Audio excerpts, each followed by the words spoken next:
The Marvel Rivals devs have spent over $1 billion on these world-renowned jiggle physics. Bro, it's just so satisfying, bro. Tell me she does not look like Iron Fist here. Huh? Emma Fist. Marvel Rivals has done it yet again and created another banger of a character. My new main, Emma Frost. Snipe, choke slamming, flying enemies out of the air. She's an absolute agent of chaos, causing so much CC, excelling at the close to medium range, while also laying on some thick, meaty damage. Special thank you to Marvel Rivals for giving us early access to try out this character and all the other new ones that have been patched for this latest update for Season 2, which will be dropping on Friday for you all to enjoy. She is a stance character, so we'll get into that a little bit later, but starting with her base kit and her base stance. Her primary attack, which is a constant stream of damage that has a medium range. It reaches about, yeah, that's about the max range right there. She has 70 in a magazine. It's a lot of ammo. You won't necessarily be having to reload with her too often, but for the sake of like keeping up damage and not running out of opportunities to raise her passive, that takes quite a long time to build up, but rightfully so. It does enhance her damage quite a bit, and I felt the difference in a match, and it is significant. Once you get her passive up and you maintain that thing, it racks up some crazy damage against enemies. So you can build up her passive just by regular attacking, of course. You can also use other abilities like her E that kind of like generate it much quicker. You saw it gave about 20 right there, which we'll get a little bit more deeper into, but I want to show you guys the damage difference when you get it up to 100. Yeah, right? It's quite a lot. It's really good. It makes a huge dent to enemy health pools. Now, after 4 seconds, the passive will continue to drop down unless you deal damage. So you want to make sure that you're kind of like trying to balance this out. So you got it at 100, hit a couple times. As long as you keep hitting somebody between every 4 seconds, it'll stay up to 100. And maintaining this is key, I think. And she does have some other moves, which we will get into, that will continue to keep her passive filled up so you can rack up more damage. Now, talking about her right click, it is a shield that she can apply and throw out to protect her teammates. I do wish that the shield also helped out the passive, like maybe anytime it took some damage, it would freeze the passive or help it slowly increase, just because it does take a lot to actively go for raising up her her passive. Like about 1 kill can get you up to about 33-ish. Yeah, see, it doesn't build up towards anything with it. Her right click functions like a shield in a sense that you just put it in front of your teammates or yourself, and you can kind of have a little bit of free reign when it comes to the range of it. So you could, if you just quickly tap it, it'll put it right in front of her.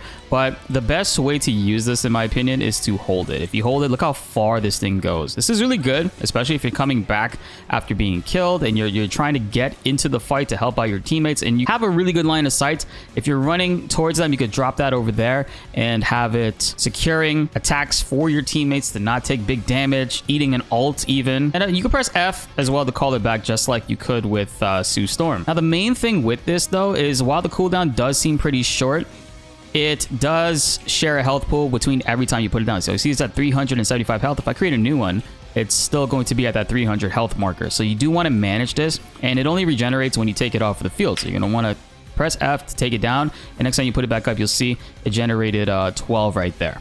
So you do want to manage this and keep an eye on it. It's not, I don't think it's something that you have to actively do, but just keep in mind that if you just keep moving it around, the health isn't going to continuously go up unless you call it back with F, or it gets broken and it has to regenerate and the cooldown comes back around. If you're hyped for Season 2 of Marvel Rivals and Emma Frost, as well as new monthly characters, yes, they confirm monthly characters, hit that subscribe button and notification bell to help reach that 38% even higher. The developers are doing fantastic things with this game, and I can't wait to see just how crazier things get, especially when characters start to release on a month-to-month basis. Exciting times are ahead of us, guys. One thing I do like about it is, like, if you are trying to place it far away, but you run into a situation where you need to bring it up close, if you look straight down, it actually brings it right back to her. So if there is a situation where you're trying to place it and somebody runs up on you, or they're trying to use their ult on you, you can just put it down again real close and then, you know, drop it right there in front of her like that. It has a lot of utility, and also, like, if you walk in front of an object, it can bring it back this way. So keep that in mind. If you do need to bring it back to you, that's how you can do it, instead of just letting it go and then having to wait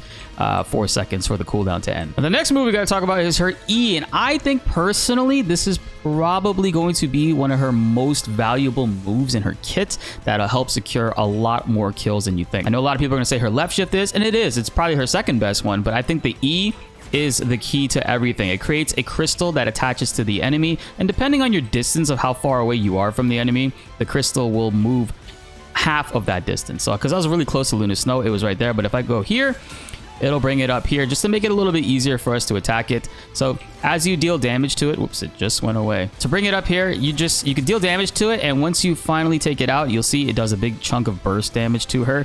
So over time, it'll deal damage the more you hit it, but when you break it, it does a big chunk damage, and it's based on the hero that you attach it to, how much damage it deals to them based on their health. So like a big or tanky character, it'll deal more like 300 damage to them at the very end of it. Now, if you do line it up, you could actually hit them twice. You see like that, my basic attacks are actually going through and also hitting Luna Snow. So that's actively the kind of the best route that you want to go for, is like try to line it up and deal big damage by hitting both of them with it. But it is a skill shot. It can be kind of hard to land on an enemy that's moving around unless you're really good with it. Some people might want to consider mapping E or Emma Frost to their mouse just to make it a little bit easier to hit. But you do see, I missed that. I was point blank and I missed that, dude.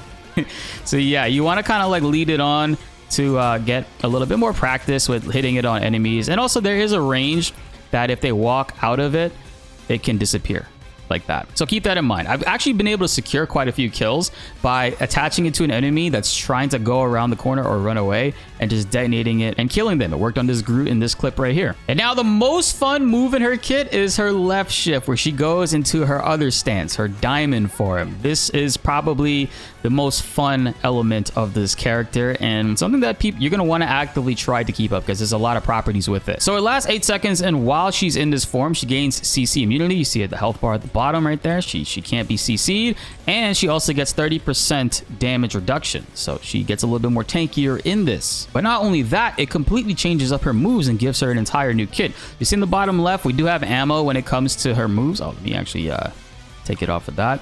See that we do have ammo right there. When she goes into this stance, she gets into more like a melee focused moveset, and you'll see she has an infinite amount of punches. Well, they last until like 8 seconds is over, and all her moves icons completely change because they become different moves. While she's in diamond form, she does get upgraded melee attacks, so she hits 4 times, 2 really quick bursts, but then the last 3 and 4th hits are a little bit slower but deal more damage. Not only that, while you are in her diamond form, her E gets turned into an awesome chokeslam, which I'm sure you've seen by now, where she goes and she completely flips an enemy on their neck, turns them in a 180, which is so valuable in so many ways. It's going to help with displacing enemies a lot. So immediately if you go into diamond form, you could actually get 2 chokeslams off before it ends. You'll see that the timer is really close, but I can get another one in there right before it ends. So keep that in mind. If you do transform into diamond form, you do have an opportunity there to get 2 chokeslams out. And I've done that quite a few times to really annoy enemies that just try to get away,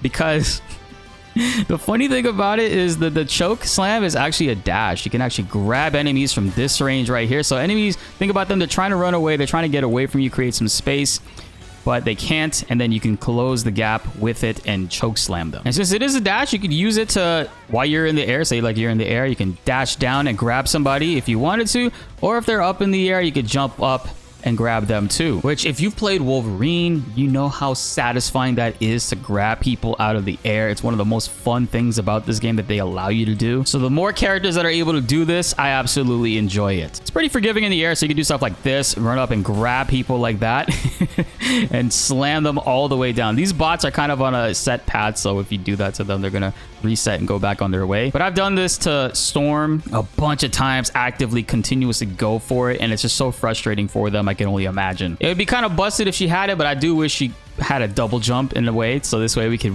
really get up there close on enemies and just grab them and take them to the shadow realm. And finally, while she's in her diamond form, her right click turns into a spin kick, which knocks enemies back, and it does bonus damage if you hit an enemy against the wall. You see right here, we'll kick, and you can't kick enemies into each other, but you could do stuff like that. You saw how much damage that was. You kick them into the wall, they take even more damage. So the main thing you want to do is, while you're in her shift, you're going to want to get in there, punch them around, kick them. You could even do that and then kick them back into the wall. The cooldown of this move is pretty quick. It's only 2 seconds, so you could get a bunch of them over and over again while you're in this 8-second cooldown. You can get 3 off, really. When she's in this stance, she's all about displacing enemies. So if you're in this and you go ahead and you grab an enemy, and then you can kick them towards your teammates, get them out of the fight because it is a 180.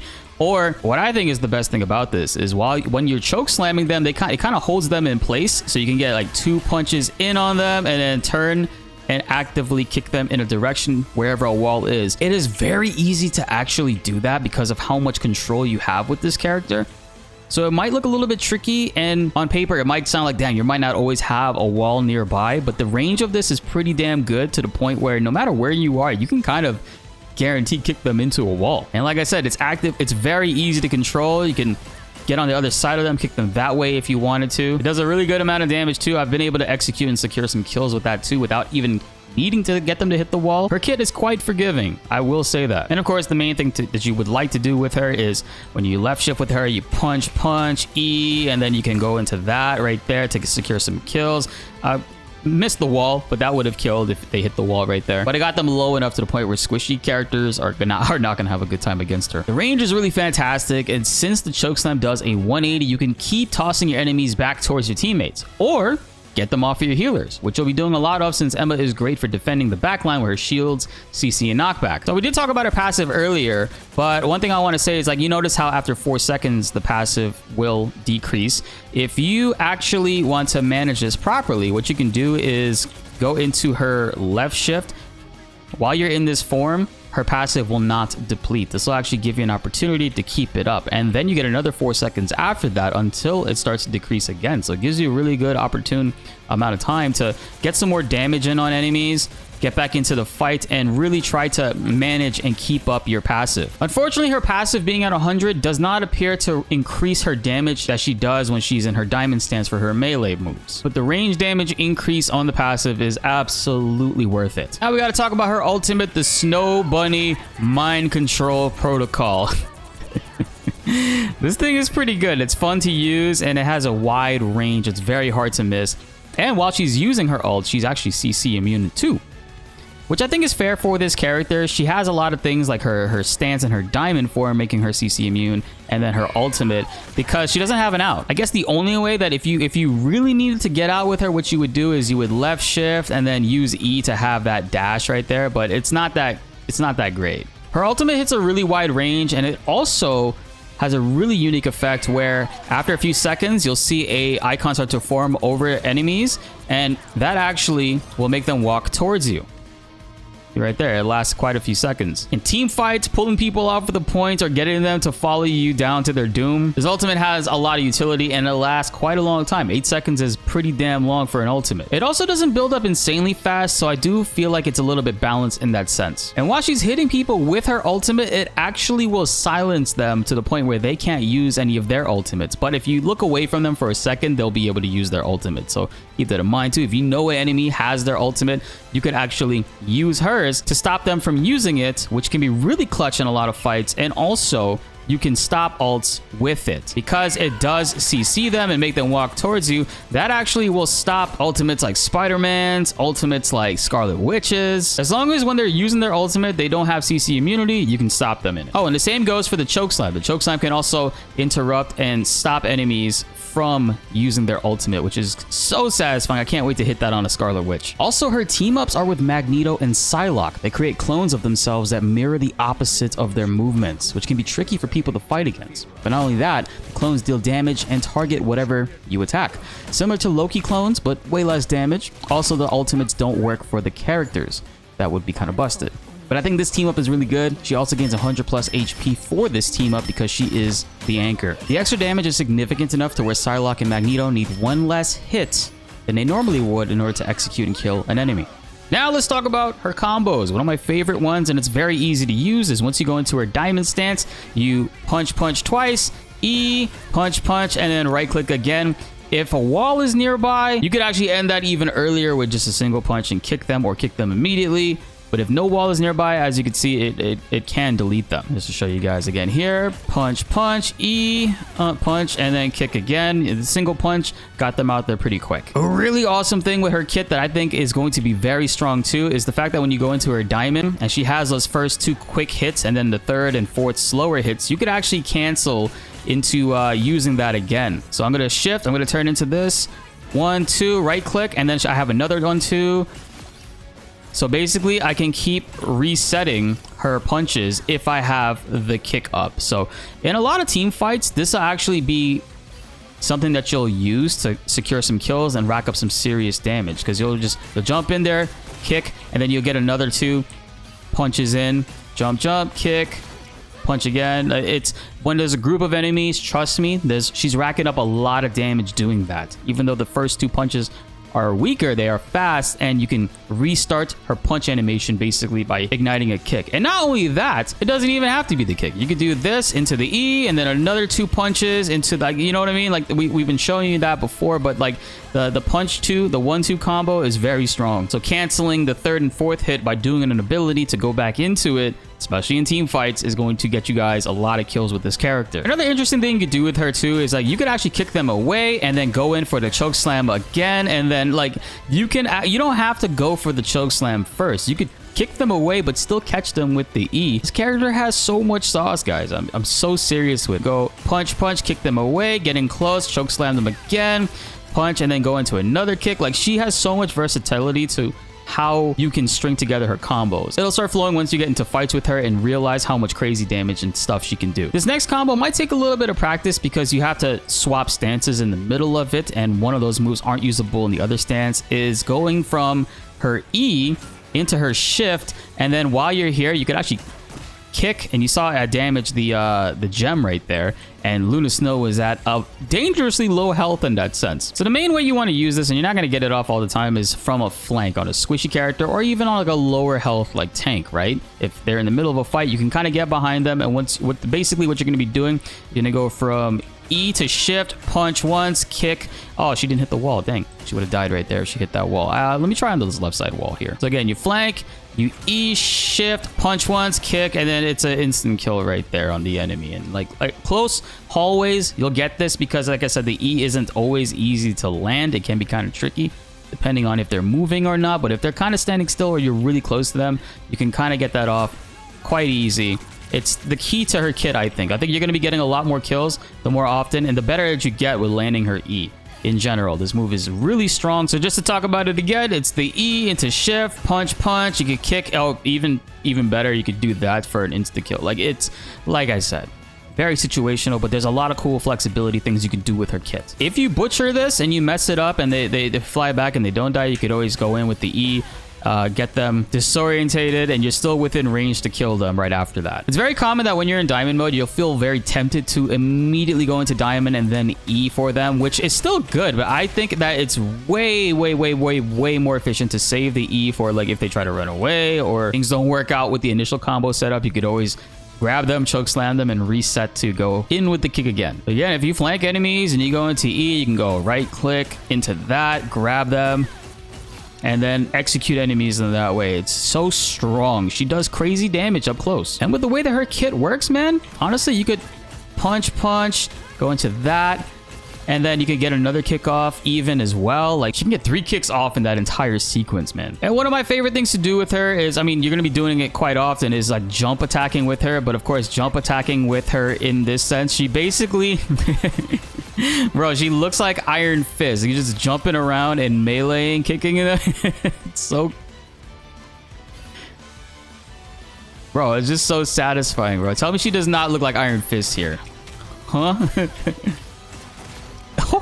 Emma Fist. Emma is insanely fun, and I'm really looking forward to maining her. Of course, this is early access, so expect on launch even crazier things to be found. When people get to lab her for a full solid couple days of her kit, she doesn't feel immediately capable of being the main tank, possibly maybe with a 3 healer comp and some duelists that have tankier sets like Mr. Fantastic, but her strengths really rely on being the secondary off tank, where the focus is not always on her and applying shields for everyone, and helping to disrupt and CC people whenever possible, using her ultimate to get those diamonds over their heads, taunt them towards her, and secure kills for the entire team. I can't wait for you guys to get your hands on her. She feels really good. She's already a day 1 main for me. Be sure to like the video if you enjoyed, and subscribe if you are new. More Marvel Rivals videos are on the way, and you don't want to miss them. My name is BltzZ, and thanks for watching.